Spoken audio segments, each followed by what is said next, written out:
All right, you on? Is that you? That's me. What up? All right, so I'm assuming you're on audio only. Oh, okay. I mean, video is not required. We normally just do the audio, but Oh, all right. No worries. I didn't know. I thought we were gonna do that. It said Zoom. I said, okay, let's do it. Let's do the video thing. It's all good. yeah. No, right now all I'm seeing is just a blue dot with a telephone on it, or a green dot with a Uh, telephone. Okie dokie. Are you recording? Did you start recording it or no? Yeah, yeah. I've learned that lesson. So Oh, that's um, funny. we've done a couple where everybody started and was having a great time, and we neglected to hit record. So um, you know, That's we cool. uh, we I've lost that. never. Go Go ahead. ahead. No, I was saying when you sent the link, the way that it was sent, it was I clicked on the Chicago one. Is that the way? Oh Is that crap! you just? Yeah, that's crazy. Oh, all right. He just gave me a list, a bunch of numbers. So I just clicked one of them, and I was like, yep, there we go. Yeah, So let's run. well, there's all those telephone numbers, and then there's the one that's the HTTPS. That's the one, like if Mm-hmm. you're on a computer system and like that'll actually bring up the online one instead of Gotcha. dialing in as a phone number. Gotcha. Yeah, all these apps I've never used Zoom before ever in my life. Yeah, we never used it until COVID hit, and then Oh, yeah. Okay. and then all of a sudden, I mean, Zoom and other devices like it, I mean, suddenly became really really big and popular. Yeah, no doubt. Man, I hear so you. how are things going? Things are good, man. I've been I'm putting on another show. I'm doing July 16th. Yep, So I've yep. been I'm trying to pump that out and get the word out now so I can get all the locals around here ready. Because Yeah, my because we were my looking show. at because it was weird because you guys had your date, and then we were also looking at combat night. We were like, oh, okay, good. They're a week apart, and Yeah, then I know. and then combat night moved theirs, and then Yeah, I know. It's all good. Like a lot of people know, like me and Mitchell and Richard and we all came up together in this. So it's like some things like this happen. Like we've had our shows yeah, on the same days before, but behind the scenes we help each other. We help each other, find fighters and help promote it. I'm always sharing their stuff and vice versa. And I knew that they were the 23rd, and I actually had a couple pros that were supposed to. One was booked, and one we were looking for an opponent for. And then Mitchell called me, and I was like, "No, don't say it." And he's like, "I have to. The venue." And it's like, no sweat. So I'll probably move right. my pros to their. I'll move my pros to their Tallahassee event, and then and I'll be good to go. I'll still, I'm lucky around here. This area loves fights. They love it. I could do a kickboxing match, box. It doesn't matter what I do, and people will show in this area. This is definitely like a fight town for That's some awesome. weird reason. You saw the crowd. You Oh when you yeah, guys that came. crowd was awesome. I mean, For, you for know, for an amateur show on the Treasure Coast in Fort Pierce, there's not much to do in this area. So when I say there's a show, they support it. The people around here love it. yeah. Which yeah, I mean, when we fought on that card, we were commenting about just the general energy of the crowd. Um, Yeah. because there's definitely I'm. there's always that hometown vibe. There's always the big cheers for the hometown fighter. We were Hmm. coming in, and I loved it because Alex came out, and I think it was on his first takedown. I heard people behind us in the crowd. They didn't Uh-huh. know Alex's name, but they Yeah, started yeah, being like, go blue corner. You know, yeah. Uh-huh. and I mean, Yeah, and they were yeah, just enjoying an amazing fight. I mean, at that point, they yeah. were they were Yeah. more celebrating the fact that, I mean, both guys were throwing down and doing a phenomenal job. Rather than only cheering for one side. I mean, they were actually enjoying the fact that, I mean, both guys were fighting their heart out. Yeah. I get it. I'm honestly super lucky in. I'm blessed by this area. Like, I think about it all the time, and I don't know if I would do as well as I do in other cities that I do in this town right here, because the build up, Rise of a Warrior started in 2010, I think the first show was. Damn. And now I make a post, it gets shared everywhere. Everyone knows when it's coming up. We put banners up and down Virginia and on US 1 in Fort Pierce. Word gets spread around. I get calls nonstop from people who have never even been to shows before. A lot of people walk up and buy tickets day of because they know that they can. Right. I don't have it set up where everybody has to buy their tickets online. It's really like homegrown. It's definitely like a local thing around Right. here. Well, I mean, that's where, it's kind of interesting when you look at the how quickly the evolution of MMA, which, I mean, MMA has always been grassroots. I mean, you look at MMA's origins and its history and everything else. I mean, you want to talk about a grassroots, birth and explosion. I mean, that's MMA. I mean, Yeah, it's no doubt. it's always been, the people on the streets, that the diehards and everything else that really push things forward, and the like. And when you look at, I mean, I remember when we're only in Florida now for 13 years, and we were California based prior to that. And Right, really, right. really not much of a difference between the two when it comes to the MMA and fighting, and the way people support each other and the like. It's pretty comparable. But I remember when we came out here and we first started some of the first fights, it was exactly that. It was all paper tickets. The promoters would usually come by the gym, hand us an envelope, Yeah. and be like, Yep. hey, here's your 50 tickets. And then we show up at the Yep. venue, I hand still over do our, that. I still do that to this day. I go around to the gyms here locally, and I talk to the owners or the instructors, and I get them pumped. I give them freebies. I still do it to this day. I've been doing it since the promotion started. I don't believe in doing it all online. I still like to get out there and meet with the people. You know what I'm saying? Meet the fighters, right. and give them fighters, give them tickets to sell and get them pumped and their families involved. And that's how I do it. I love it that way. I don't want to stay at home and just do it from the house, Right. Right. So you said you started Rise of a Warrior about 12 years ago? I didn't personally. There was a couple guys who started they started a fight clothing company called Infuse Fight Gear. And I believe it was in 2000. Yeah, it was in 2010. It was two guys, and they didn't really know much about MMA. I mean, I think they looked at it as probably a business venture, and they were coming to at the time I was American Top Team under Dean Thomas, and we had the only mixed martial arts gym in town for the most part. There was a couple other little ones here and there. And they were coming around, and they were trying to sell their Infused Fight Gear clothing to us, and we became friends with these guys. And they said, we're going to start. Amateur MMA became legal in Florida, which we all knew when it was announced. And because we were going to start getting our amateurs fights, because at that time, me and Dean were driving guys up to Georgia and Louisiana and Mississippi and all these different places. That's where I got to. That's where I sunk my teeth into MMA, like being on the road, was going up to those states and going to those smaller amateur shows. Then it became legal in Florida, and then they were coming around selling their stuff and they didn't even want to start the show yet. What they did was they brought in another company to help promote the show, and I can't even remember the name. It was like Extreme Fighting something, and it was out of Georgia. And it was a company, I think that it was another set of three guys. And one of those guys was Richard Cox. And Richard Cox was the matchmaker of the event. And that's how I met Rich. Oh, gotcha. So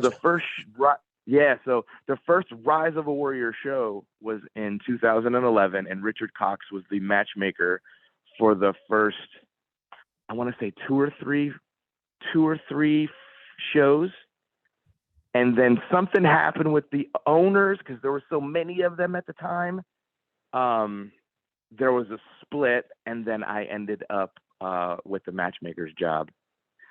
So I was the matchmaker up until 2000, up until Rise of a Warrior 12, and then that's when they decided they weren't going to do shows anymore.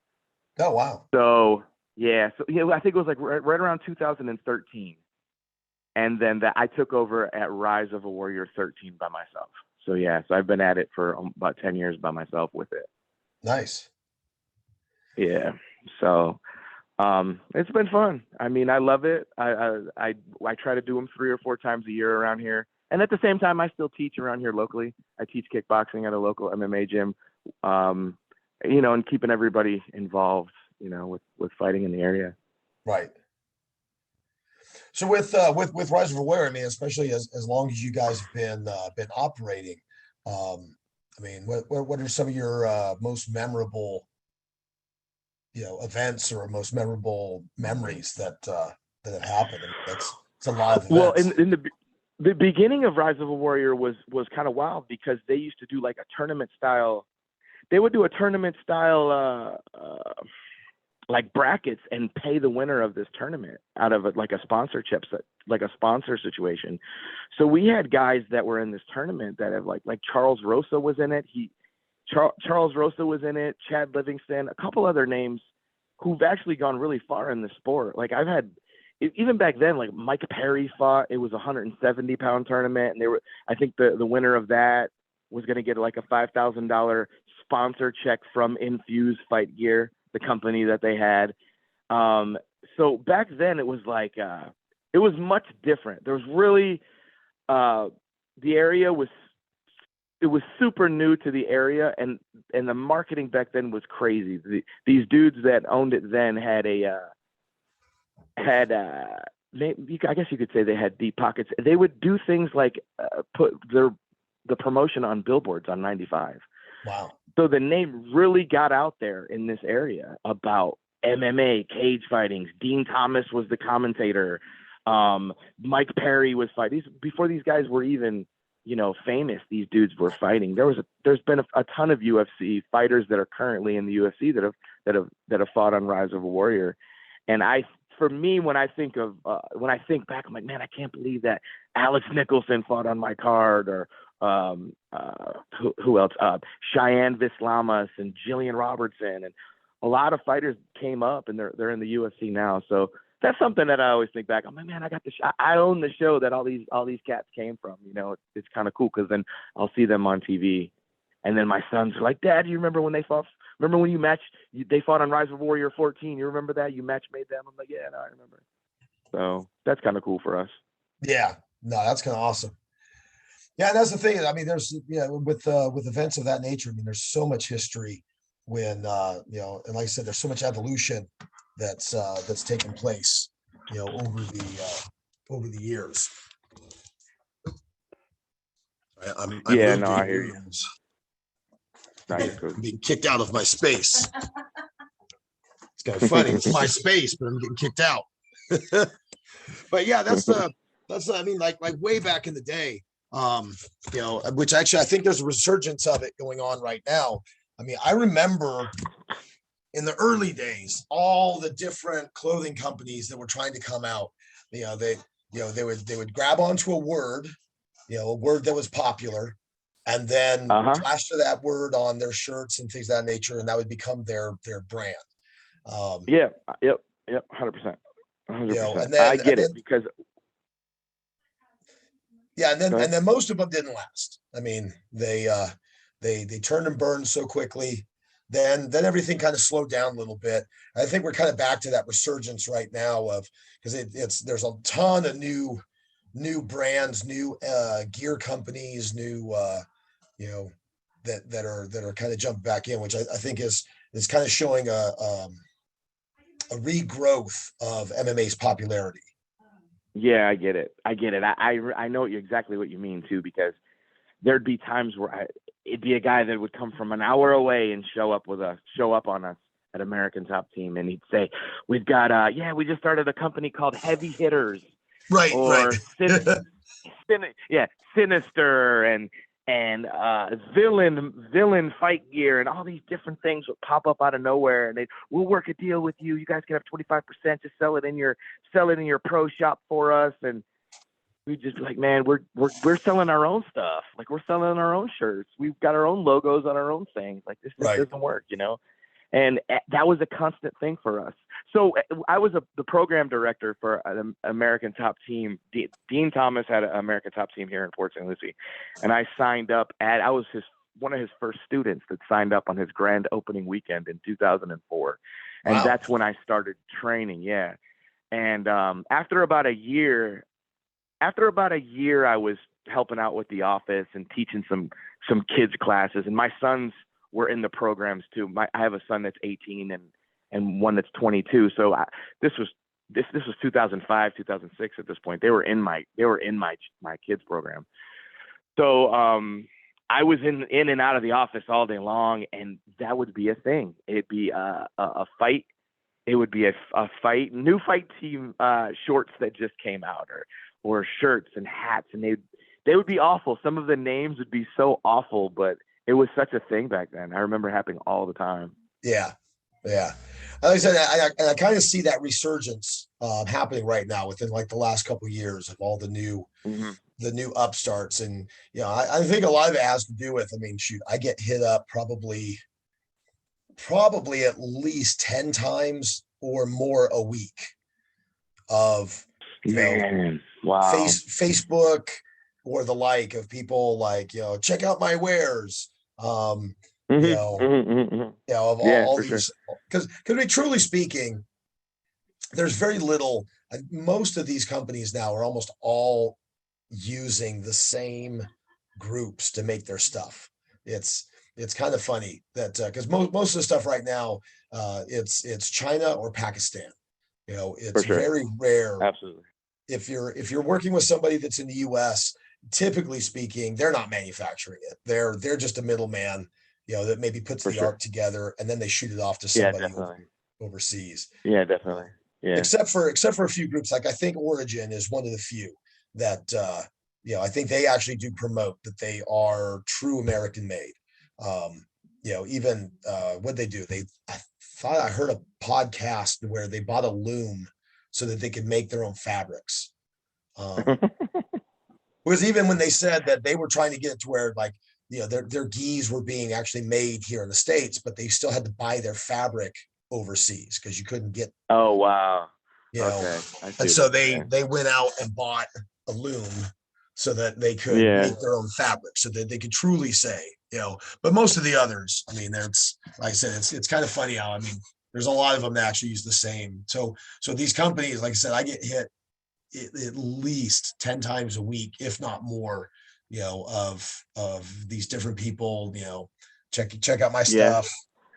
We can make. I've been put in a position not too long ago, like recently, a couple times where it was either a student of mine who's been training a couple years, or a friend who's closely involved in MMA, maybe like a paddle. I don't remember, but where I've had to say, like, hey man, like this is the history of like where these companies end up.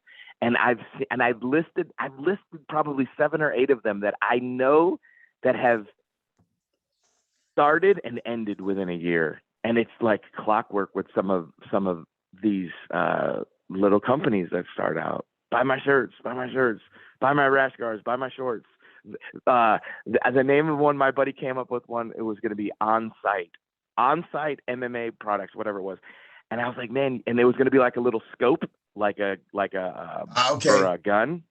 And I was like, bro, like you need to do your research. You're going to dump money into this thing, and you need to see if this is a thing where somebody else owns it. And and then after a couple conversations, he's like, maybe you're right. I'm like, man, you're about to put $10,000 or $15,000 into this thing. Like you need to. And some of these guys have only been around the sport for a couple of years, so they didn't see what we saw 10, 15, 20 years ago, where these companies were popping up all over the place. Yeah. So, well, and then it was interesting because, like, when you look at like the origins of the UFC, So Uh-huh. when you go to shows like Rise of a Warrior, or you go to some of the others, okay, and you Hmm. see a fighter walking out, maybe they got a fight shirt, and it's listing all of their sponsors. Right. Okay, so I remember the UFC was exactly that way. I mean, Right. the individual fighters were able to come out, and a lot of the fighters got to the point where they were making as much, if not more, money based off their sponsors than they were Hmm. actually fighting. Hmm. Until the UFC grew to a point where they said, "No, that's not happening anymore." If you remember, like there was the one, I think it was Rico Rodriguez that did a Hmm. temporary tattoo on his back. Yeah, it was goldenpalace.com, Yes. maybe something And like they that, right? almost Yeah. didn't let him fight. They almost scrapped the thing because at that point, that was when the big brouhaha, because the UFC got so big that they wanted to control all the sponsors, and still do. I mean, that's their new model. I mean, where everybody comes in and has to wear their uniforms and the like. Um, and it was interesting. When like my son fought for the PFL, and when we got there, I mean, literally anything that I had that had a logo could not be Hmm. used. I mean, a It's Ziploc yeah, it's bag. so I mean, yeah. It's it's so wild. It's so wild to think because I have locals that I have locals that fight on my card, and they'll tell me, "Oh man, I made $700 or $800 on sponsors." And I'm like, "That's crazy good." Like I'm really happy for them, but then at the same time, like I've looked at contracts and stuff that have came from bigger organizations that say no sponsors, nothing yes, on any of your stuff, so you can't make a dime. And I remember back in the day when like, uh, you know, uh, fighters that I knew in the UFC from like American Top Team and guys that I would talk to would say that they were making more money on sponsors than they were from their UFC contract itself, yes, which is insane. Which is insane to me because you're, oh my god, you made $10,000 on sponsors, but you made 2 and 2 from the UFC. It's kind of crazy if you think right, about it. yeah, yeah. Well, and that's why, to be honest with you, that's why I love organizations like Rise of a Warrior. I mean, it still feels so genuine to MMA's roots. You know, it That's still cool. I appreciate you feels, saying that. yeah. I mean, because unfortunately, as some of these businesses get around for a while, like you said, the easiest one's the UFC because that's the biggest one.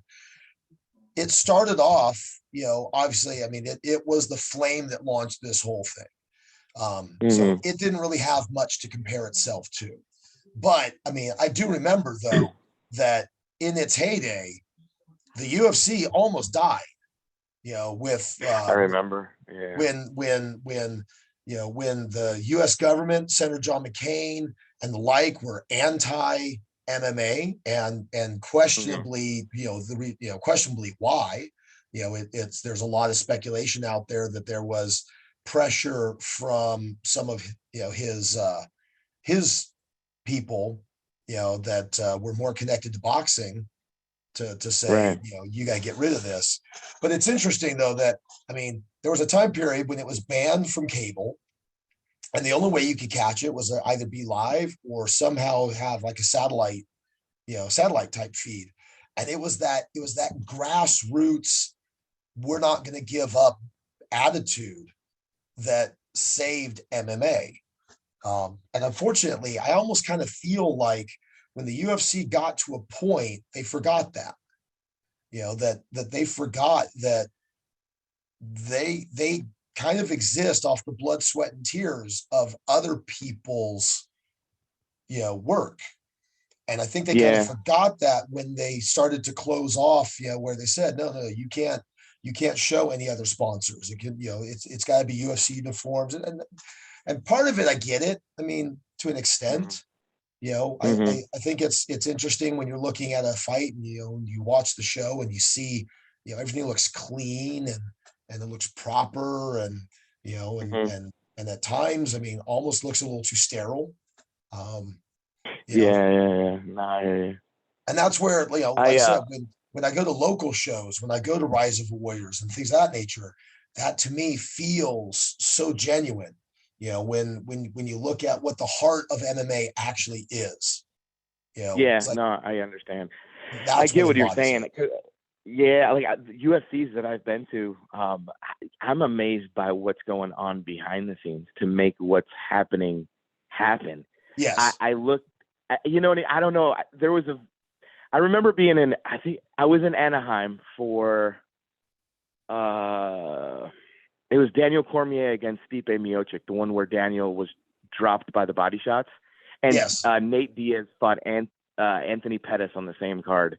And from where I was able to. I had really good seats, and I was able to see the workers working and all of the people moving and doing what they were doing, from the people who were walking the fighters to the cameramen, to the matchmakers, to the sanctioning body, to the referees moving around. Just everything that was going on seemed so organized and clean and uniformed. And I was like, I cannot believe this machine that they've Right. created from what sucked me in. It was Gary Goodridge elbowing a guy Yes. 100 From that times. Like crucifix that's what. position. Yeah, like that's what did it for me. And like, I don't even remember when it was, 1995. Right? I don't even remember.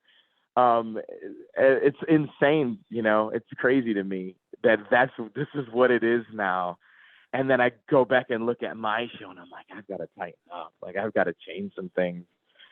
So I'm more inspired sometimes by going to the bigger events and looking at what's going on behind the scenes. I was just Yes. at FAC. So yeah, Donnie Bush is one of my guys, and he just fought someone your son fought recently, Jonas Flock. And Yes. when I was there, we were in Minnesota. We flew up to Fargo, North Dakota, and then we had to cross the border into Detroit Lakes, Minnesota. And I was more interested in what was going on behind the scenes. I was trying to see how they ran their promotion. I looked at like how many people they had working cage side, what they did, whether like they didn't, rubber gloves weren't required, to corner. There was just so many things that I was like, this is so crazy. Like every show is different. Every show's Yes. different. Yeah, it is. I've been to shows in bingo halls. I've been to shows in nightclubs, bowling alleys, everywhere, outside. And it all came from, the US. When was their first show? Like 1992 or something? 93. Like Yeah. November, like, yeah, it's like November 11th or 12th or something like that in 1993. Yeah.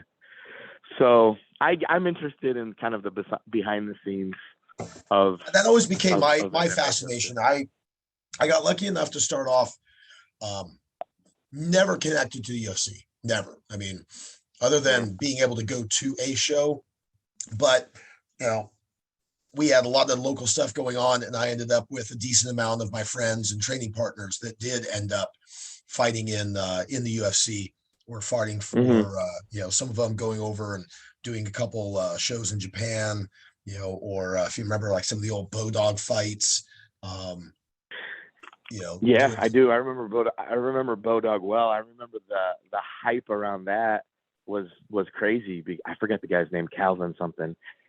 And they were flying guys out to like Costa Rica and all these different Yes, yeah. places. Yeah. And And yeah, and I always found, like you were talking about, I always found when I went to the shows, um, when I had the opportunity, I always found myself being drawn more to the back room and watching how the show is being put together, how the fighters were warming up, what kind of coaching mentalities were being, on display as the fighters getting prepped, things of that nature. I mean, I love the fights, but I always found myself being more intrigued by that end than the fights themselves. I mean, I would watch probably a third of the fights on any given card, and then kind right. of more just absorb the rest of it. Yeah, nah, I completely understand that. I do. That's what makes us MMA nerds, I guess. Do you Yeah. watch the shows like if there's a show on a Saturday, will you watch the fights? I pick Like and at home, choose. like the UFCs. You pick and Yeah, choose. no, I I I'm I have I'm to pick glued, and choose. man. I'm so busy.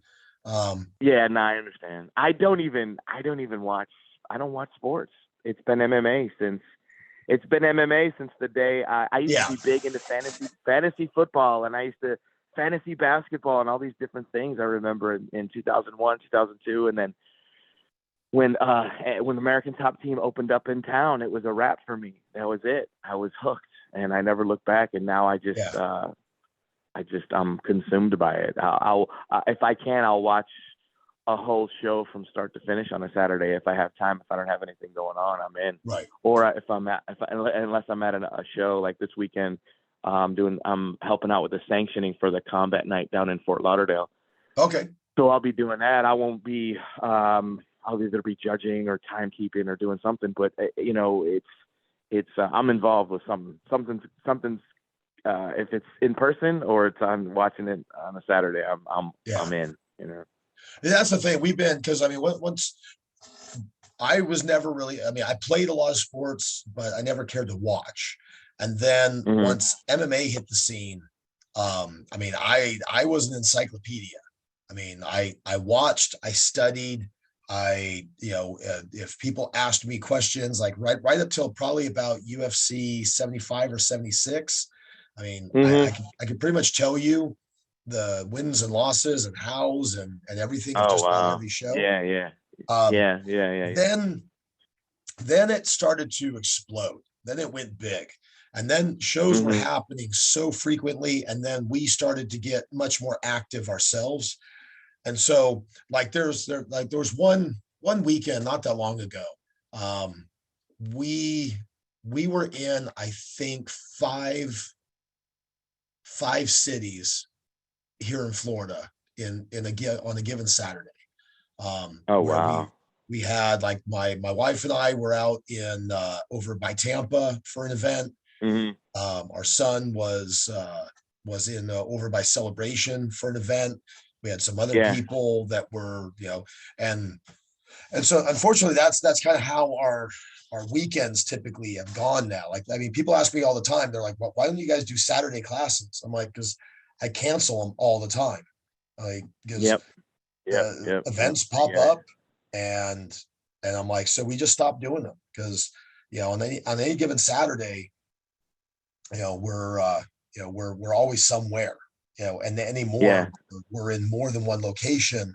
So even with our group, with between my wife, my son, and myself, I mean, we're even getting to the point where we're getting split up between locations. um Yeah. and No, I so get it. now I pick and choose. I follow. I mean, I watch the highlights. I look up the shows. I'll spend more time watching and going to the local shows than I do the UFC. Right. Yeah. No, I get it. I hear you. I'm the same way.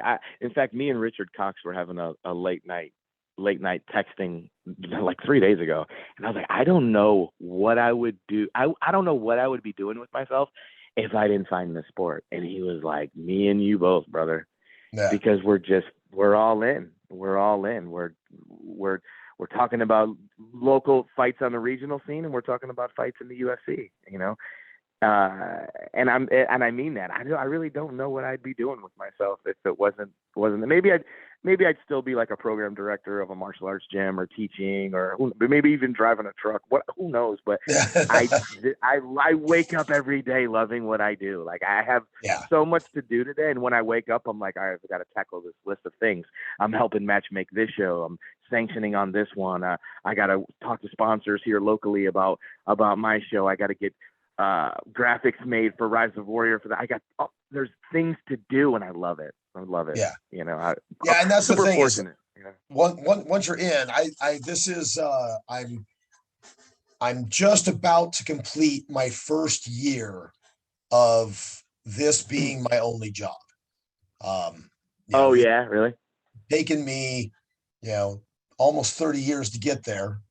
Yeah, But yeah, yeah, yeah. this I'm completing my first year of being.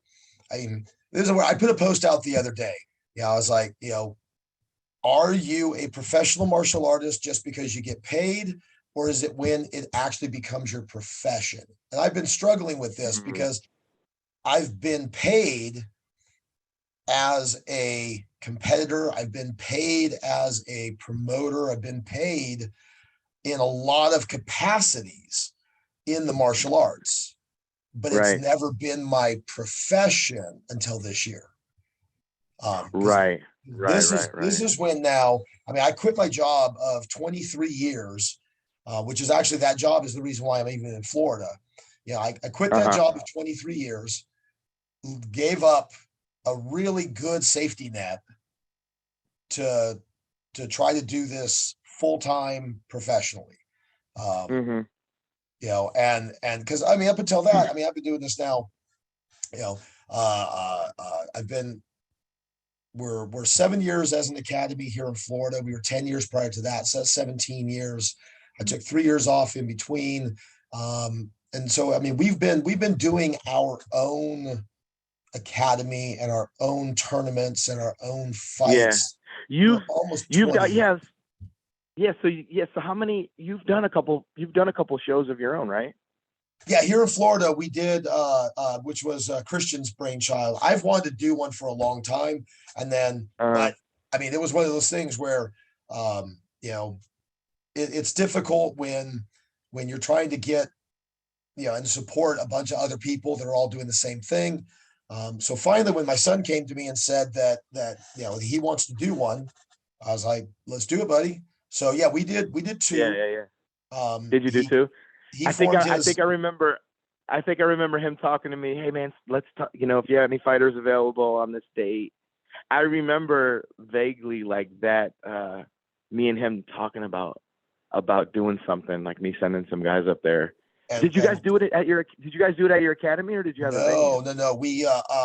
The two events that we did, we partnered with the local high school, and so we were able Okay. to use the high school gymnasium, and Yeah. both events. We did them as fundraisers for the wrestling programs. So Mm-hmm. so we did them in the Deland High School gymnasium, and Mm-hmm. both shows were pretty good. Although one of them, was one of those where he's got his date, and we're probably only about 3 weeks away from that date, maybe 4 weeks away from that date, and then they're like, talking about hurricanes and everything else, and so we ended up having to move one of the dates because a hurricane actually hit on the weekend that the show was supposed to be. So one of them got moved a little bit, but and then one of them, which was actually kind of the more interesting one, you know, it is we let it be his baby. We helped out to kind of help run things and everything else. And but I mean, he did all the matchmaking. He put together That's the cool. card, and but it was one of those where as our date came up, I think this was when he got his tryouts for the Ultimate Fighter. Yeah, yeah, yeah, yeah. He did. I think we just had that No, no, no. conversation I'm where he sorry. was. No, this was his Contender Series fight. So Yeah, yeah, yeah, yeah. Uh-huh. He. so That's so funny. he wasn't even at our second event. Right. Um, Right, right, right, right, right. Yep. He told me the same story. He said something about like he was trying to watch it on his phone, or he was yeah, trying to talk to people about what about this and what's going on with that. Yeah, he did. I think at I my was. show we had this conversation. It was hilarious because we're sitting there, we're running the show, and we have some fighters on the card, and yeah, we're getting a text message from him. He's like, "Why is this fight going on right now? That's not the order I have." That's awesome. So yeah, Because I know his, yeah, because I know his pain. Because I've never not been to one of my shows, but I could only imagine like what would be going through my head, yeah. because I have like both my sons are involved, and my girlfriend. I've got some, a couple of guys around me. They're like my best friends, and they all help me the weekend of set up I own my own cage, so they help me with the cage, and then we all run over to the weigh-ins and run the weigh-ins, and I got one son helping fighters check into hotels. So I got so many moving parts to my event at once that's going on that I couldn't even imagine what he was thinking for Right. like his first couple events. Like, I'm here and it's a big fight and I have an event going on back home. Yeah. It's gotta be crazy. He's at the UFC, at the PI and the Apex Center, Mm-hmm. getting ready for his Mm-hmm. fight, Mm-hmm. and he Yeah. was blowing up our phones. So as soon as that one was done, then I turned around and then I flew out on super early Monday morning to get Right. there for his weigh-ins for his fight, and then cornered him for his fight at the Contender Series at the Apex Center, and then turned around and I was right back on the flight at like 5 o'clock in the morning on Wednesday morning. Uh-huh. I mean, I love a week like that. I love a chaotic, crazy MMA week like that. Like that's what I do it for, is those moments like that, is where it's nonstop and it has everything to do with like traveling, a show, MMA, booking fights, not returning text messages right away. right, Just yeah, all of it together combined. It's like, and then when it's over and I know that I got done with everything, I'm like, it's over. It's cool. It's cool. I yeah, love it. yeah. It's definitely some of our guys over this weekend. We were at a combat night, and a gentleman that has also fought for Rise of a Warrior didn't have any corners. So our guys Oh, ended up. who was it? Do you remember? It was Anson, Oh, Anson. He's such a cool dude.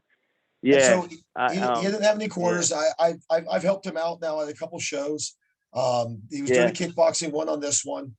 And so Yeah. a couple of our guys, a couple of our fighters cornered him for this one. I told him, I'm like, look, guys, like it's going to be, as fighters, it's going to be a great experience for you. Yeah. Yeah. Yeah. I said, because now you're going to have to start to think about other things. I said, and this Mm-hmm. is one of those things that we've always tried within our own coaching staff here as we're working the fighters is, if they haven't fought, we try to get them to work a corner with us, or to at least be at a Mm-hmm. show, make the walk to the cage a Mm-hmm. couple times before they do Mm-hmm. some of their first fights.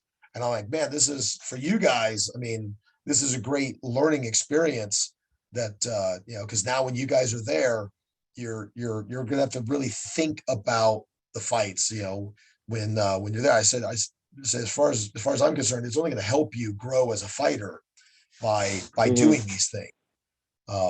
Yeah, it's true. Yeah, it's true. I always try to like get my guy. I try to, every once in a while, I'll try to teach one of my guys how to wrap hands, just in case I get caught in a jam and there's too many guys on a card that I can't handle it. And I'm like, Yeah. hey, man, can you wrap his hands? Because I can't. There's 4 of you guys on this card. There's no way I'm going to pull this off. So I always try to do stuff like that, just to kind of like not keep me so spread thin. But it's different when it comes to cornering, because then they see how they're trying to tell their teammate, hey, you need to do this, or keep your hands up and your chin down, and then sometimes they'll tell you, hey man, I don't know, man, this cornering thing's it's a pain in the butt. Like they just don't listen. You know what I mean? And I'm like, you see, that's why I'm yelling at you guys.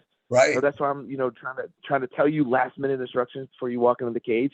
Like, not to freak them out, but it's like, hey man, focus on your breathing, hands up, chin down, remember the game plan, get out there and have fun. Right. And then they get out there and they do none of that. And then it's crazy, because one of their teammates will be like, man, coach, you're right. Like, it's tough. Like, it's right. They're not going to do what they want you to do. Like, you have a joystick in your hand, like it's a video game. It doesn't work like that, And then the conversations between the two of them is even funnier after, because, like I could think like, so Dalton Hunter, I remember, Dalton Hunter, he fought Joe. Did he fight? It was Rodriguez. That's one of your kids. Alex. And he fought. Alex. Yeah. So Dalton. Oh, no. I'm sorry. No. He fought. Yeah, he fought Joseph. Okay, he fought Joseph. Yeah, he fought Joseph. He also fought another one of your guys who was on. It was a combat night, and it was in Orlando. I can't remember his name. Short, little, stocky kid. Dwan. Yes. Okay. So one of my other fighters helped corner with me. His name was Elijah Elijah Morales. And when the fight was over, me and Elijah both looked at each other and we were like, man, he didn't listen to a word that we said. And then we just started laughing. Yeah. So it's like, that's just what it is. Like, but those are the moments that, that's the moments that we all love, it's because we'll be able to giggle about that forever when Dalton's around. It's like, he don't listen to us when we corner him, he don't listen to us, so amongst him, we're always like poking at him and jabbing at him about how he don't listen. So, yeah. But I try to get these guys involved. I want them to be able to corner each other because, I'm not going to be able to do this forever, or I might not be able to make every show, Right. with the amount of fighters that I have running around and guys that are turning pro. I might have to go with some pros, and I may have accidentally said yes to a promoter where I have 4 or 5 amateurs on another show across the state. So I want these guys to, I want my guys to have that experience. I'm never one of those guys that's like, no, if I'm not there, you're not fighting. Like, I'll let some amateurs, I'll let some of my guys go and corner, right. Some of the amateurs if it's a fight that's, a 50-50 fight, Yeah. I've been lucky enough so far. I mean, but part of it is growth. I mean, when we first started, like when my son started up through like his whole wrestling career and everything else, I've only missed, I think, 2 events, maybe 3 in his entire wrestling career. For fights, obviously, I haven't missed any of his fights, and for our whole fight team, I only missed 1 event, and that was because I was personally competing in Las Vegas while they were competing here in Orlando. Gotcha. But we put great game plans in play. I put people into good roles to fill some of those spots. I was communicating with, I had 3 fighters fighting that weekend, still communicating with them, even up to, just a couple hours before they went into the cage. So, everybody was firing, I've done hand wrapping seminars within the gym, so that, that's awesome. My son knows how to wrap hands. A couple others in the gym know how to wrap hands, and they know how to wrap my way. My way is a little different than some of the others. And I always feel that consistency is a major thing. Some people will call it superstition. I disagree. I'm like, when that batter comes up to the plate and you see them tapping, that bat on their cleat, or maybe they take some practice swings or whatever, they're like, oh, that's superstitious. Like, no. It's a recentering and it's a refocus. They're just trying to bring it back to a consistency before they go do their work. I'm like, yeah. And so like that's the one part I have protected.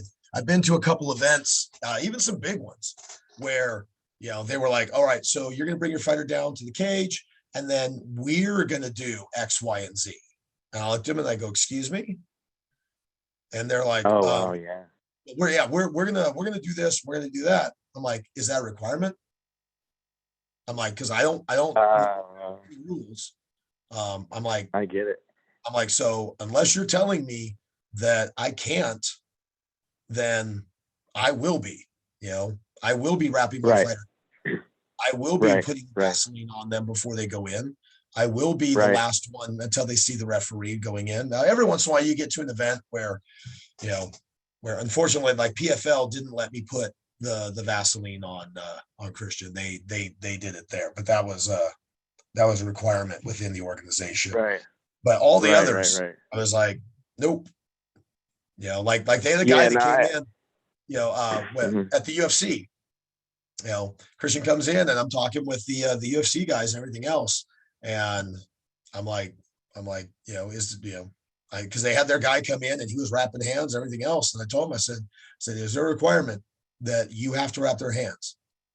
And they're like, yeah, no, there's no requirement. I said, good, because I came prepared and today's not the day to do something new. I get it. Yeah. I like that. I was just that FAC show was kind of, what was it? They had a guy back. They had 2 guys in each locker room wrapping hands, and I was like, nah, I got my guy. They're like, you sure? I was like, yeah, I'll do it. They're like, we're here, we can do it for you. And I'm like, I got it. And then he wanted me to anyway. It's kind of like an experience, you know what I mean? We get to talk and it's because I'm sitting in front of the fighter and we're wrapping hands and we're talking. I mean, this is your armor getting put on in that moment. I mean, this is the time period for some of the fighters, especially if it's their debut. This is when it gets real. I mean, I know. when those hand wraps start to go on, you can see a demeanor Yep. shift in their behavior. Yeah. And then at the Yep. same And time, if you wrap hands a certain way and you know that your fighter likes things a certain way, and now you hand off to somebody else, and that somebody else who doesn't know your fighter at all wraps hands, all of a sudden your fighter could be like, my hands are going numb. Why?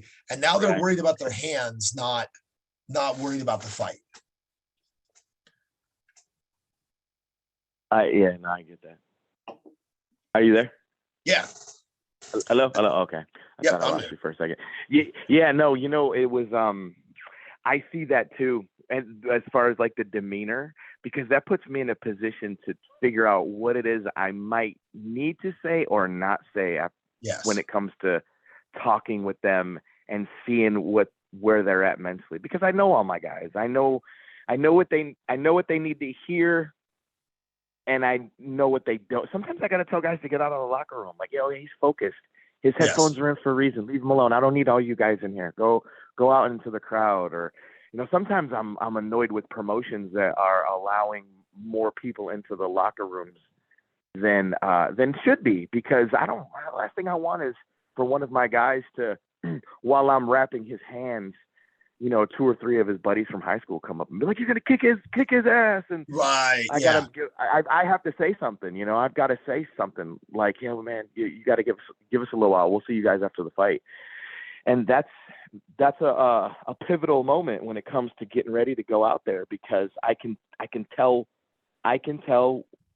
how they're acting. If they're in a good mood, and there's sometimes that's a bad thing for some of my guys. I like when one of my guys tell me they're nervous, I'm happy. I'm like, oh man, it means he cares. Right. It means he cares. It means he's dialed in. He worked his butt off, and he wants to win this fight, and he cares about the outcome of it, and he's going through scenarios in his head.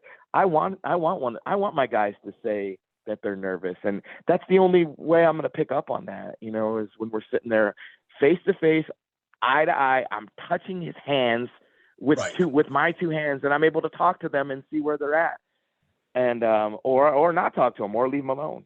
So I prefer wrapping my guys' hands, to be honest with you. Absolutely. Yeah, for sure. Vaseline sometimes I can't get away with. Like, they're like, no, we got this, we do this. I don't know, maybe it's a content thing for them. Yeah. Maybe. Well, maybe like I said, it was I don't know. Contender Series and PFL. Those are the only 2 I haven't been able to put the Vaseline on Christian. Yeah. Yeah, no, that's cool. That's cool. What's that like for you, having a son that's fighting at that level? Well, I mean, it's one of those things. I mean, he grew up watching me competing and the like, and then see, I never pushed him in. I wanted him to train. Never pushed him into fighting or anything else. But definitely, I mean, I was taking him to fights when he was pretty young. And then when he expressed an interest to fight, he was pretty young. He did his first like pancration style match, I think, when he was about 10 years old. Oh, wow. Okay. Somewhere in there. And then he did a lot of jiu-jitsu and then wrestling. And then when he decided that it was time to move forward, I don't know, it felt like just a natural progression. Now, granted, I mean, I get nervous for any of my fighters. It's kind of one of those things. It's weird.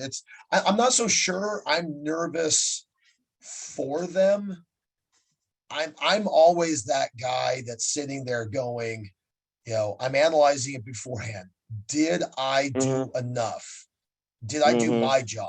Did I let him down? And then did you say yes to the right fight? Yeah, exactly. Right? I mean, so that's kind of what goes through my mind. And then with Christian fighting, because actually I cornered one fight with Christian where Julian from Fusion XL was cornering with me. And I remember at one point in time, Julian, it was like the day before the fight. He goes, because we were staying in the hotel together, and he's like, man, what's that like cornering your son? He's like, do you feel like you can separate between dad and coach? And Mhm. so Christian's fighting this one fight. This was I think it was Icon in Biloxi, Mississippi. Mhm. And I think I caught Julian a little bit off guard. Because I was the primary, and then Julian was acting as secondary, and I Second. sat Christian Mhm. down in between second and third rounds. I looked him in the eye, and I was like, "Knock off that showboat and shit." I Uh-huh. said, "You're just going for highlight reel finishes and things of that nature. So you need to get Mhm. back down to basics, do blah blah blah." And at that moment, I think Julian was like, hey, yeah. I mean, like when Yeah, when he it's when separates it's it. show when it's showtime, Dad's gone. I mean, Yeah. Yeah, no, I get it. I understand that. My both of my sons have fought. Well, my youngest son has fought. He did like a teenage type thing where they put the little headgear on him and they fought MMA and can punch to the body. yeah, yeah, yeah. And my oldest son has done. He fought 3 times as an adult at 125 pounds, and I can't. I'm losing it. I can't even lie to you. Like I'd be in a situation where like I'd have to look at other coaches around that are apart and be like, you got to just go corner him because I had him when I was 17. So it's like I don't think I could. I don't think I can pull it off. Like I could train him, hold pads for him, and luckily he doesn't fight anymore. I can't even get him to train or do anything, and he Oh was wow. good. But he just But I put him, man. It was one of those things that he was 5 years old, and I was bringing him to the gym. I was the kids instructor. I was the program director, and I was putting a gi on him to take class at 5 years old. So he's 22 now, and I'm like, man, he's like, how's the gym? I'm like, shut up. Well, Then man. just come train. And he's like, yeah, I'm like, just come train. And he's like, nah, I'm good. But my youngest son's a gym rat. He's always in the gym, but I just remember the 3 times that I had to walk him. I had to walk him to the cage and watch him fight, and I was like on the verge of full blown panic attack. Wow. Like it was right there, and I'm thinking to myself, what breathing exercise do I need to do to get me through this? Because it was just there's nothing that I can do when Right. he gets in there.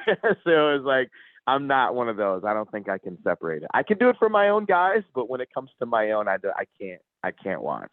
You know. Yeah. Well, I got pretty lucky. Um, that because like I said, I started off where I was the competitor, and when Christian was really young, um, and my wife would be at the events, and so he would be kind of coaching me when he was young, or thinking he's coaching Right. me. Right. Right. Um, Right. Yeah, that's and cool. then we started up our own gym, and Hmm. then so now he started to become a bigger fixture within the environment. Kind of acted as the head of our youth program. Because a lot of his friends were coming in, and Right. so then it's one of those where when at one point in time, I think Christian was playing soccer. Um, and it still sticks in my head to this day. He was pretty young. He pulled me aside and he told me how to coach him. He was like, Dad, he goes, can you tone it down? I'm like, what do you mean? Oh wow. And he starts telling me, I'm like, dude, man, I'm like, all I ever yell is positive stuff. And he goes, yeah. He Uh huh. goes, but it's the way it's your voice. It makes it sound like you're getting after me. And Right. so Right. Right. Right. it changed my whole coaching of him from that point on out. And he was pretty Right. young at this point. He's probably like 8 years old, maybe, Right. maybe 9, when we had a sit down about, which I mean, think about, how many kids at that age feel comfortable enough to sit their dad down and say, that the way I was encouraging him was actually not encouragement, that he Right. was taking it as a negative. He was taking it as like I was getting Yeah. after him, even though I'm yelling, great job. I'm yelling things of that nature, you know, but my voice carries Yeah. and, Yeah. Yeah. Yeah. Yeah. and at times, I mean, in fact, like looking back at it now, it was like a good problem to have.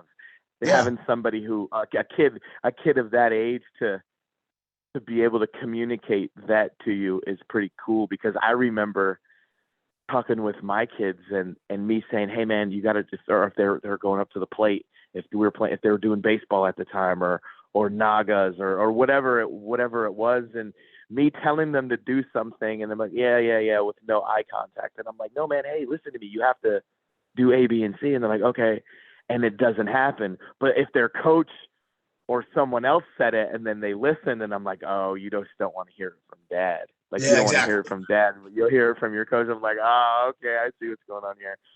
But now that I think they grew out of it, now I'm like, "Hey, motherfucker, you need to do this," and they're like, "All right, dad, I got you," you know. But I remember that. I remember dealing with that when it came a lot to baseball, when there were baseball kids too. So it would be they would listen to their coach.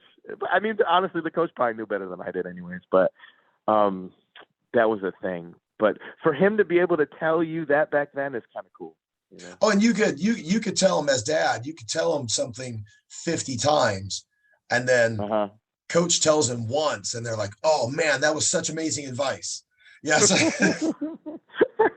Yeah, it's the truth, bro. I get it, 100%. I deal with that a little bit here and there still to this day. Well, and so it kind of changed again. It changed my whole coaching style from that point on out. Mm, Um, I put a couple posts out over the years, basically saying, I mean, that as a coach, when you realize that your message isn't getting through, okay, you got two choices. You can either push harder, which probably isn't going to work, or change mhm. the message, or change the messenger. Um, Mhm. And so there's a lot of times, as I tell people in the gym, you know, like somebody will go through and they'll be like, "Oh man, yeah, it was cool. So and so came up to me and said that I should do this, this, and this." And then me and the one dude are kind of sitting there, giving a little nod back and forth, because what the fighter doesn't see is that 5 minutes earlier, I walked over, whispered into that person's ear, and said, Mhm. "Hey, you know, so and so, Mhm. if you can, go tell him X, Mhm. whatever, Yeah, like, no doubt. Yeah, no, that's definitely a trick of the trade, to be honest. It is. I've been in so many back rooms for even in boxing and MMA, and that's a thing. That's definitely a thing. Sometimes they don't want to hear it from someone. Sometimes they don't want to hear it from one person, but they'll listen to the other. yes, You know, yep. so I get it. Yeah, So yeah, part I part get that part of it is completely. is is reading the room, seeing who's got their ear at the moment, Hmm. and then, like I said, now the hard part is you can't let them see you. You, Hmm. Yeah, you yeah, know, yeah, yeah, yeah. No, I hear you. I I have the way that it works out in my area is there's not really like one specific mixed martial arts gym right now. There's a jujitsu gym, and there's a boxing place, and there's a kickboxing place, and there's a jujitsu gym that's right around the corner from my house that I teach kickboxing. So there's a lot of cooks in the kitchen right now when it comes to like all of my guys, because we're not like centrally located in one spot. I encourage them to go and train other places, because this is the sport's dangerous, and I'm okay with them going out and working with this boxing coach once a week. My ego isn't involved when it comes to this. I'm okay with them going to do jujitsu or go to the high school to wrestle. It's all good with me, because at the end of the day, like, it's them inside of a cage locked in there with another dude. yeah, So sometimes I get hit with these scenarios where there'll be other coaches that I'm not super familiar with, or I don't know all that well, but I know that they've been working with once a week, but they want to jump in the corner with us. And it could be a kid that I've known for 10 years, So it's like I've got to give up a little bit just to make them better, because I've got 20 or 30 guys around me that I'm trying to lead and kind of send in the right direction, and also keep them out of trouble and life coach them at the same time. And some of them have been around me and taking my classes, or like, I'm in my backyard right now, and I have a cage. I have my cage set up, my cage from my show Rise of Warrior, set up in my backyard. And all of my guys in the area know. They're like, "Hey man, we have a group chat, and 7 o'clock every night, I could look out there and I've got guys in my backyard. Nice. So, but I wouldn't do that with just anyone. These are guys that like I've known since, Corey Pavo, I've known since a lot of these kids I've known since they were, 16, 17, 18 years old. They're all, in their late 20s, early 30s now, and they're still trying to fight and become pros and do this. So, I'm just all the way involved with the sport in general, with this area. I'm just trying to get everybody more and more involved with MMA. Well, anyways, I'm circle back. So I end up in the corner with coaches that I don't even really know. And I'm like, what is he telling them? What is he saying? What is this? So I get hit with that sometimes where I have to like take a deep breath and just kind of like let things happen the way that they happen, and just be a part of the journey with some of these guys. Yeah, so we typically have a corners meeting, usually either day of, or the like, so that whomever is going to be cornering, because some events you get 3, some events you only get 2, some events you can get 3, but 2 can go in the cage. It's always different, at every event. But our coaching dynamic, as we tell people, we say, look, this is the way it works. There's only one voice in this corner. Right. You can't have 3 people yelling at the fighter. So that's why we have our corners meeting, and we tell them, we say, okay, look, the voice, like, so typically Christian and I corner the fighters, and I let Christian be that voice. But I say, so if anything that I want to get out there, so Christian and I are kind of chatting back and forth in the corner, and then he'll throw stuff out to the fighter. We're like, that way the fighter's only listening for one voice. I'm like, then if I yell something, if my voice goes out there, it's only to reinforce what he says.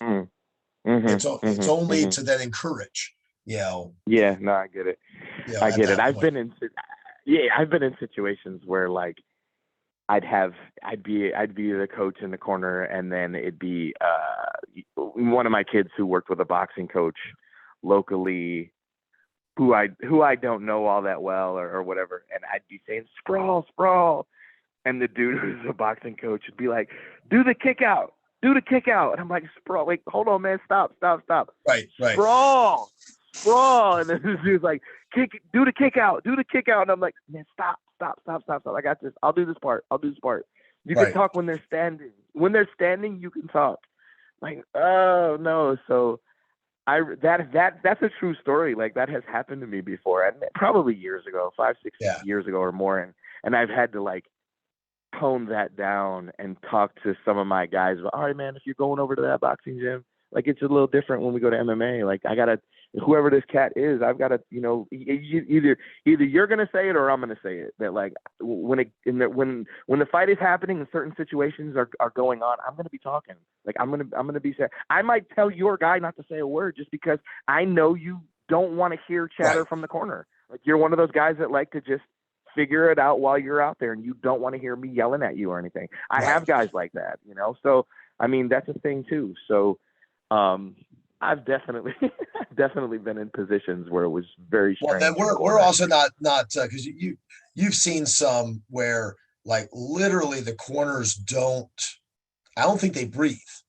I mean, they're. Oh yeah. So, from the moment the bell, I mean, even before the bell rings, I mean, I think sometimes they think they're playing a video game, like. Like they gotta try to manipulate every motion that the fighter does. And so, I know. Yeah, no, I know. I get it. Like those are always interesting to me. Yeah, it's almost like sometimes I get the feeling like sometimes when guys aren't all in like we are, and then they jump into corner and do something, and then they're chasing that, like, what I told you, it worked. Why didn't you do what I told you to do? Like, that whole thing, I don't have that conversation afterwards. I don't do that. Like, I don't. Yeah, actually, I think, I think there's more real value in coaching post fight Absolutely. than pre-fight, Absolutely. especially in a Absolutely. loss. For Because sure. we really, like, I've kicked people out of our locker room after a fight because they want to come in and start telling the woulda, coulda, shoulda. The Uh-huh. fighter's already in their own head. I mean, they just Hmm. lost. They're already in their own head and everything else. And so we tell people, we're like, look, we're not going to analyze performance today. Right. Right now, I mean, the fighter's already going to be going through enough in their own head, knowing opportunities that may have come and went during the fight, things that they feel that they would have done better. They don't need six other people coming up to them and reinforcing that negativity. And so, I mean, Yeah. I've kicked people out of the corner, out of the back, when the fighter's Hmm. sitting there. So most of the conversations we have, I mean, aren't, especially immediately after the fight, in those immediate motions after the fight. Hmm. I think there's a lot of really good, valuable coaching that has nothing to do with how to throw a punch that happens Right. in that moment. 100%. I agree completely. I just seen that. I just seen that this weekend too. There was a fighter that was bummed out after a loss, and it was because of this, it was because of that, and because of this, and his coach wasn't around, and I was like, what is like, what do you? I felt the need to just kind of chit chat with the guy, and I said, well, what are you going to do to change that? Like, what are you gonna fix? I don't know. It was the weight cut. It was this. I was the coaching. I was bouncing around between gyms. I don't know. I was like, well, you need to remember this for next time. Yeah, no, I know. And I said, if you really want to do this, you need to you should maybe start a log. He said, what do you mean start a log? And I said, get a notebook or use your notes in your phone. And was it fight week? Was it just fight week was a problem? Was it the whole camp? Like give yourself something to go back and read about yourself so you don't forget it, because you're going to get back in the hustle and bustle of life. You're going to go back to where you're from, your hometown. If you're going to take a fight again, you're going to get right back in the grind of a fight camp. Right now, it's fresh in your head. You're Right. thinking about it right now. Put it in your phone right now. What was it? Was it the weight cut? Did you start too late? Did you not water load? Did you not grapple? And then start putting in your notes two things that you could have done in your own personal life to make your camp better, or but if you needed to have different people around you for this fight, or did you bring the wrong coach for you? Did the weight cut suck? Like, how did you Right. sleep last night? Put all of these things in. What else are you going to, you're going to play video games? You have time for this. And he's like, yeah, no, you're right. I've never even thought about that. I was like, you've never used a log or a journal? I was like, I try to Right. tell a lot of my guys to do that, especially this day and age. Everybody's so scattered brain. They got 1,000 things going on. Take 15, 20 minutes, figure out what it was. What are the things, Yeah. even if you won the fight, still log it.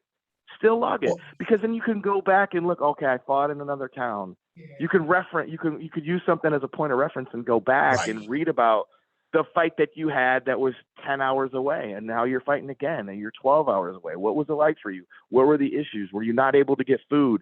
Did you have a journal? Have a journal for your Right. fights, and it'll give you something to look back on so you can change things. And Yeah. hopefully he takes my advice, because he seemed like a good kid. But that's a thing. Like, I always tell these guys after a loss, when I feel like the moment's right, or if I feel like one of my guys needs something like that, I suggest that as a tool for them to get better, and and have something to Yeah. go off of, not just going Well, out there winging it. and that's one of the things that's very different. We were talking about this last night, that so when you work a regular job and you clock out and you go home, okay, you're off the clock. A Right. fighter, a fighter who really wants to do this, there is no such thing as off the clock. There is no such I agree. thing as work-life balance, because it's all connected. You don't go, well, I'm off the clock, so right now eating this meal doesn't affect what I do when I'm on the clock. It's like the fighter's always on the clock. Everything that they do every day affects what's about to happen. It may Hmm. not you may not feel its results today, but it may be during that Right. weight cut, maybe leading up to that Right. weight cut. It may be, Right. like I said, so, and that's where some of the individuals, when they're in the fight game, I don't think sometimes they really correlate that together. That, I mean, Mhm. there is no time off. It's, Mhm. if you're fighting in 6 weeks, every minute of every day needs to be a step forward. Mhm. I mean, you can't Yeah. No. afford. When I was working my other job, I could clock out, go home, and leave that place behind, Right. knowing that when I wake up tomorrow, I'm going to go back It at will it. be there. But for this 4 hours, that nothing I do right now in this 4 hours affects my performance tomorrow. But as a Right. fighter, everything you do in this moment Yep. affects your performance. It's true. It's right down. It's honestly right down to the car ride to the venue, because I've Yes. had guys. This was one of the strangest things that I've seen happen was, I had a kid here locally who would fight for me, and he was brought to the venue by a buddy, and the dude had stick shift, and he's never been in a car where that was stick shift, and the forward and backward motion of the stopping made him nauseous, and Oh, he wow. couldn't shake the nausea. And it affected his fight. It Right. affected his fight. He didn't want to fight. He was nauseous. You saw it in his eyes. He's had 5 or 6 fights before previously. He was never one of those kids that wanted to pull out. He did it anyways, and you saw it in his face. And I was like, "What is your deal? What's going on with you?" He was like, "My buddy drove me here, and he had stick shift, and the back and forth motion of Right. that, just my stomach hasn't been right ever since." I'm like, "You sure it's nothing that you ate? You sure it's like, I did everything. I wrestled in high school. I've done everything right. My weight cut was fine. Everything. I've never been in stick. I've never been in a car with stick shift." So like, just little things like that can affect your fight Oh, yeah. 100%. Because I believe him, and I know this kid, and he's not a liar, and he's fought 3 or 4 times since, and that was a thing. So if it comes down to little things like transportation to the venue, it could be anything. It could be anything. Yeah. Well, like we had a guy that just fought on the combat night card over the Yeah. and he took the fight with a less than, or right at about a 24-hour notice. At weigh-ins, Right. they needed somebody to fill in because one fighter missed weight so badly that Right. the fight was off. So they were looking for a fill Right. in, and we're like, well, we got a guy. And so we contacted him. He's like, sure, I'll take it. And then, so that's Friday night. So on Friday night, he's like, hey guys, he's like, it's been a while. I just need to shake it out a little bit. Does anybody want to get in a little bit of sparring on Saturday morning? So, Oh Lord. Mm-hmm. so he goes with Christian down to Fusion. Just got a quick little shakeout in the morning. But for him, that was everything he needed. I mean, and so Wow. Mitchell's on the broadcast going, I was shocked to see him Oh sparring wow. the morning of the fight. And we're like, we knew this was exactly what he needed. Because he wasn't in fight camp.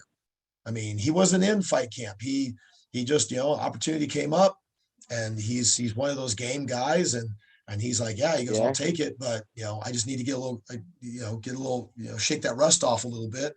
And so for us, because we knew our fighter, and we knew him as a person and everything else, we knew that if he could get in a few movement rounds and everything else in the morning, and I hate to say it, but even get touched up a little bit, not hit hard, but Right.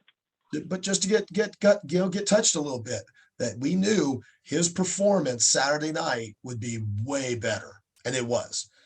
He ends up winning his match, and but yeah, Mitchell's like, man, he's like, I was shocked when I saw him sparring Saturday morning. That's super cool. I was like, Yeah. but again, I love that. but that's where knowing your fighter plays. Yep. Because for him, like I said, for him, that was exactly what he needed. He needed to get a quick little shakeout. He wasn't doing anything that was going to get him hurt or injured, or, I mean, but shit happens. Shit always happens. You can play it safe that morning and still something can happen. I mean, For so sure. Yeah, no, I get it. I get it. Imagine how he'd have felt if he didn't get that in. If he didn't, exactly. if he didn't, it could have changed everything. I remember hearing things about Robbie Lawler that say that he doesn't even like warm up. He just goes out there and fights. Like they rep his Right. hands and he goes. And he looks Right. at the first round like it's his warm up fight. I'm like, that'd be so nerve wracking for me as a coach because I would want to see my guy moving around and hitting pads and rolling Right. around just doing something. But if that was his, after so many years of fighting, he's a veteran, and that's just how he wanted to approach his fights, then wow, like that just seems crazy to me, but it worked Yeah. for him all those years. Right. So many different aspects of the way that. Go ahead. Yeah, now, would that have been a preferred method for us? Heck no. But we also didn't think we were going to take a fight with a 24-hour notice. And ultimately at the end, it's another thing I've got out there, and it's a saying that a lot of people have said. I mean, it's a thin line between genius and madness. And unfortunately speaking, you nailed it with that. Well, and unfortunately, the only thing that defines one versus the other is success. That's it. If a guy goes out and he takes that chance and he's successful, they think he's a genius. If he goes out and he fails, they think he's an idiot. I mean, that's always kind of been that defining factor that people have looked at is did it pay off? I understand. If it pays off, it's amazing. It's true. So if people are looking for information on some of your new shows, what's your social media that they can go check you guys out at? Well, Instagram is Rise of a Warrior. We're going to start pumping some stuff out for July 16th. I have that date coming up, and then I'm doing another one in November. And I'm not really sure what the date is on that. So I think it's the weekend before Thanksgiving. I'm pretty sure that's what it is. So then I have Daniel Donaldson _MMA on Instagram, and I'm on Facebook. I'm all over the place. I just started a TikTok. I saw you guys have TikTok. Yeah, too. You guys do good. I told your son. I messaged him. I said, "Man, you guys do a great job with TikTok." And he's like, "Yeah, I don't know. I don't." He's like, "I don't know." That's my wife. My wife does all that. Your wife? Yeah. Man, it's cool. Like I don't know enough yet to get going on it, but I'm trying. I'm trying to figure it out. I'm trying to film content and things that are going on with us, but eventually I'll figure it out. I hope that social media doesn't go in that direction full force. I kind of like Facebook, but it seems like it's going that way. Every time I turn around, somebody else has added me on there, and I'm like, is that where we're headed? Is TikTok where we're headed? So I just created a TikTok account for myself, so we'll or I should say more like Dark Wolf, page 2. So right. Yeah, no, I get it. But yeah, that's it. I got Rise of Warriors coming up. This weekend I got guys out of Mitchell's is a part of some show that's going on Friday night, and then there's combat night Saturday night. So this weekend I'll be down both nights with guys this weekend coming up. And then the week after that we have WCFL in Tampa. I've got a couple guys on that card. Nice. So I have every weekend I've got something going on. But Rise of Warrior in general, I'm doing I usually stick to March, July, and November every year. So those are my hot months are in this area. But I'd love to have you guys come back on maybe November. Yeah, we're definitely looking. We were actually just talking last night. So that's cool. We got some guys that's cool. Ready, so. Yeah, that's what's up. Yeah, like we all work together behind the scenes. Combat Night and myself, we're always trying to help each other and promote each other's stuff. So it's cool. So I appreciate you guys having me on. It was fun. I didn't know awesome, how. Man. I appreciate it as well. Yeah, for sure, man. Next time we'll do Zoom. I'll show you guys my backyard. I'll have these guys back here beating each other up on Zoom for you guys. There we go. All right, thanks, guys. I appreciate you having me on. Appreciate it. All right, bye. Bye.